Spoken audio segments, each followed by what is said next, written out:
Etihad on Sunday, never easy. West Ham have done all right, in fairness to us. Obviously, we beat them in the Cup. We did well away despite losing in terms of the performance was very good and a lot more positive than we've seen in recent years, particularly against Pep Guardiola.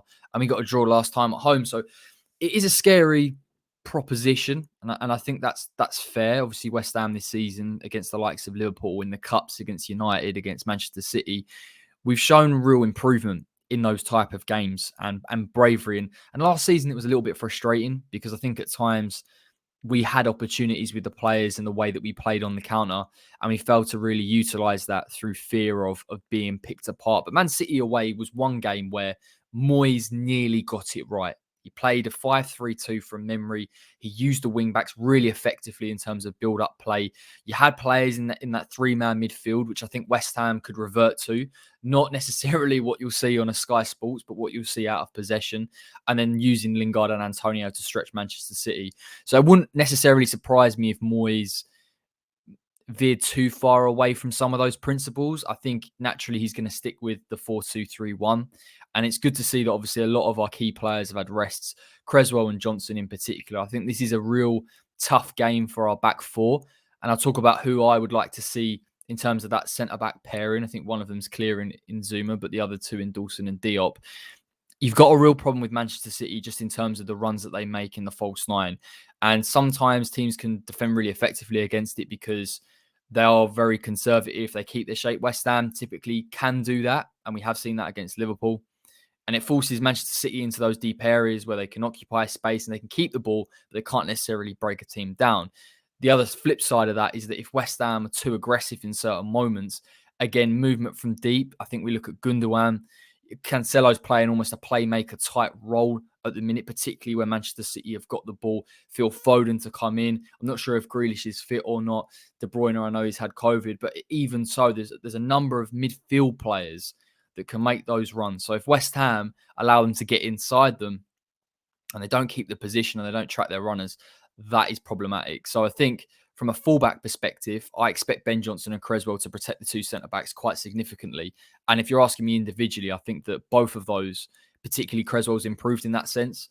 And that would give me encouragement. Now, in terms of the centre-backs, it's always a debate, isn't it? Diop Dawson. And I was really frustrated with Craig Dawson's distribution. And I suppose in this type of game, Dawson isn't going to be attributed with trying to play out from the back. I'd be very, very surprised if West Ham try and play out from the press just because of the type of game that it is. And it would really represent a complete change in game plan from what I've seen previously. I'm half tempted to go with Diop. I think what I've seen in terms of the impact that it had on Kurt Zuma playing on the left-hand side, and I know I've said we're not going to play out from the back, but we've still got to be mindful of the fact that when West Ham do have the ball, we have to be economical with it. And I think having Zuma in his correct position in terms of when he's receiving it, as Diop as well, and the fact that at times and pretty much for the majority of this game, I imagine they'll be sitting quite deep. I just feel that chemistry, that relationship will suit both of them and will suit the back four. And I think Diop has shown, and I know he's had wobbly moments, agreed, but in the Europa League and the cup competitions, his decision making's improved. And I think with Zuma alongside him, with Cress as well, particularly on that left-hand side, I feel that he's going to have guidance in this game. So I would like to see Diop come in. I think he's got that mobility as well that Dawson doesn't have. I would worry in a game like this to be too aggressive, particularly. And I think sometimes West Ham have employed this tactic of if a player like a Bernardo Silva or a Phil Foden is picking the ball up slightly deeper, West Ham, one of the two centre-backs will go and be aggressive and try and win the ball. I just don't think you can do this in this game. The reason why you do it against Liverpool is because there were real chances for turnovers and the space was there. I just think Manchester City control the space so well when they've got the ball. Even when they lose it, their position is very difficult for West Ham to play through. So you do want to avoid the risks, generally speaking. Now, I spoke about the midfield. Double pivot speaks for itself in terms of the role that it's going to play in this game for me. I think they are going to sit deep, Declan Rice and Thomas Souček. The spaces have to be so tight between the back four and the midfield and the deep line midfield, because I think when you start getting Foden in those pockets, we don't want to be asking unnecessary questions of our centre-backs. And so the protection that Souček and Rice need to provide for them is the priority. At the same time, the issues are if Cancelo's picking the ball up. And this is why Pep Guardiola's team is so good. When Cancelo's picking up the ball, when Rodri's picking up the ball, they are able to find runs from deep. I think that's something that Manchester City seem to have in their arsenal a little bit more these days. I think if you put Sterling into the mix, the runners off him, it causes us problems. And so in this type of game, yes, of course, you're expected to sit deep. But you can't sit deep for the full 90, and you have to be proactive, I think, in terms of pressing a player and stopping him getting deliveries into the box, because there's only so long that you can rely on being defensive and being compact. And the longer this game goes on, the more Guardiola will switch it tactically. Will ask questions of David Moyes, ask questions of our players. This Manchester City team are so intelligent in terms of the positions that they pick up. And the fact that you've got a right back naturally playing, left back playing as a number 8 or even as a playmaker tells you everything that you need to know. If Pep wants to play through the middle, he can. I think it'll be difficult for him because of West Ham's shape. If Pep wants to try and make the game wider, that presents West Ham with different types of issues and stretches the back four. So again, I think there's a reasonable suggestion that Moyes goes 4-5-1 out of possession, and Fornals slots in and gives us an option. Now, I hear the Lanzini chat. I'm a massive fan of Manu Lanzini in terms of the role that he's now playing for West Ham. I think we found that balance between, we've lost him really as a number 10. I know he can play that in certain games, particularly if West Ham have got a lot of possession, but 9 times out of 10, you favour, particularly with the way that West Ham play, Fornals, Bowen, Benrahma, to pick the ball up from deep, drive at players, and again, create that overload. And I don't think Lanzini's necessarily got that athleticism that he's used to have, or of course, when he came into the club. But what he does have is the ability and the composure in deep lying positions. Now, I feel that if Fornals is playing centrally, we got a glimpse at Liverpool of how good he can be. And I think in terms of pressing, like I say, it gives us an option to go and press a Cancelo, to press a Rodri, and it can keep the double pivot very structured. That's important in itself. But also what we saw from Pablo Fornals was the build-up, his intelligence in central positions, his passing range, allowing West Ham to build. And I think that's important when you're sitting from deep. You don't want to be too reliant on the idea of let's transition, let's be direct, and let's try and exploit a high line only. I think West Ham in the Liverpool game, and I hark back to it because it's the most successful blueprint that we have in terms of playing against the high line. We could build from deep, but we were also very, very clever in terms of our movement when we got into their final third. And Fornals was a big part of that. So I think Fornals can play that role, and I almost expect David Moyes to allow him to do so. And I think we'll see possibly Benny on the left and Jared on the right. And of course, those to come central when Mikel Antonio picks it up. I suppose I could talk about Jared and I could talk about Benrahma. I think their roles would be statutory in terms of making runs off the ball. I think in terms of them carrying the ball, it's going to be really, really crucial. I want to talk more about Antonio because I think obviously in the last game against Wolves, he was poor. And I think Wolves tactically really hurt us. And that's something that Manchester City could do. I don't think we'll play the same way, which is why I don't think we'll leave as much space.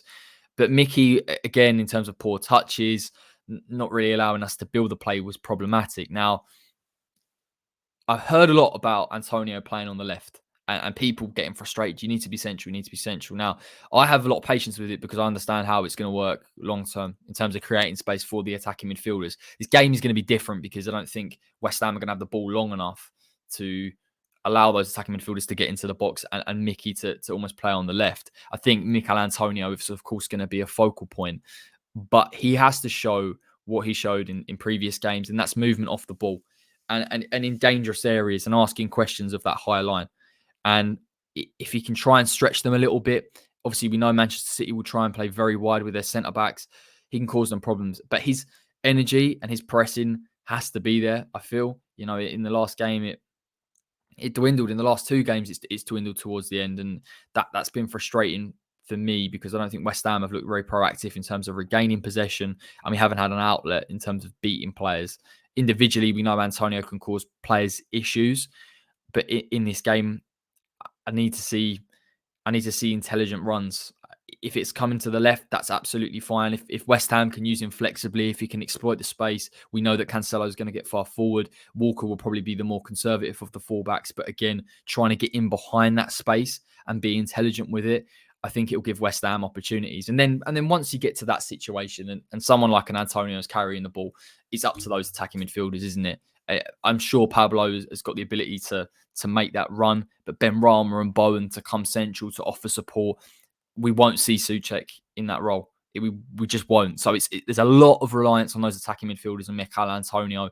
They have to be intelligent in terms of their movement, and I feel that we have to try and exploit, in particular, the spaces behind the fullbacks for Manchester City. That's what you always get against a top team that are reliant on possession. You've got to be able to exploit the space because by dominating possession, they can allow their fullbacks to get further forward without the risk.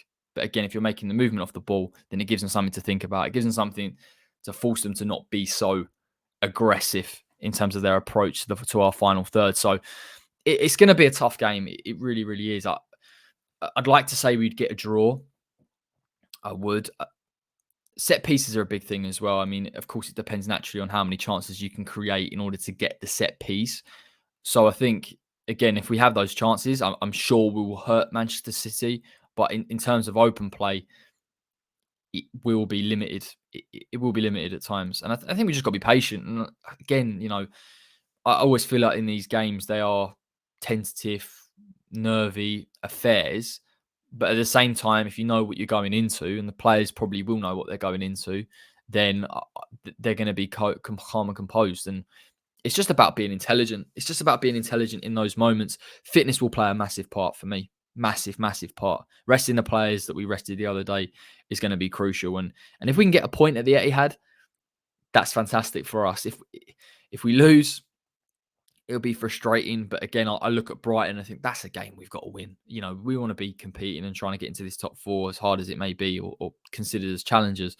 Then you've got to be beating Brighton. So I think long-term vision for this week's important. We'll only really know about tactical setups and things like that once we see the game. Just in terms of Manchester City as a team, I think they're fantastic, and I could wax lyrical about so many of their players. Bernardo Silva is a problem. West Ham will negate that type of player, not necessarily in terms of how we can create, but what we see him thrive in. And Bernardo Silva is a player that absolutely thrives. He thrives in transitions and movement off the ball. He also thrives in terms of when players are pressurising him and his ability to beat those. West Ham will do neither, in my opinion. West Ham won't be as open in this game for him to be able to hurt us to that extent. But because he's so good, he will find pockets. And that's where West Ham's bread and butter has to be. Just dealing with the spaces, building up play intelligently, economically, and then I need to see fluidity in their final third and hurting them in a different way. It's too easy, Palace, and again we're going off on a tangent here, but the way Crystal Palace beat Manchester City, yes, of course, in the end they were sitting very deep. Manchester City went down to 10 men. Okay, fair enough. But where they got the first goal was from their press. Now West Ham, we're playing around with the press, I don't even think West Ham are a proactive pressing team. I just think Moyes is clever in terms of the position that he gets the players to move up into, how he can squeeze midfields, how he can squeeze defenses, how he can sit deeper. Yes, of course, there's work rate, there's positional discipline, particularly in wide areas, but there isn't an intensity there. So that's why it's going to be a different type of game. And we will rely on our transitions from deep. So that's why Fornals is important. That's why Antonio is important in terms of creating space. And of course, that's why we need Ben Rama and Bowen to find those spaces in central areas and try and stretch Manchester City as much as we can. So those are my thoughts on the game. I hope for a draw. We'll see what happens. Obviously, anything can happen this season. We've really proven to be a top team. So I look forward to it. Take care, everybody. Have a good weekend. And I will speak to you probably Sunday after the game, and fingers crossed. Listen, we've got a point, and we go again. Brighton next week. I'm buzzing to get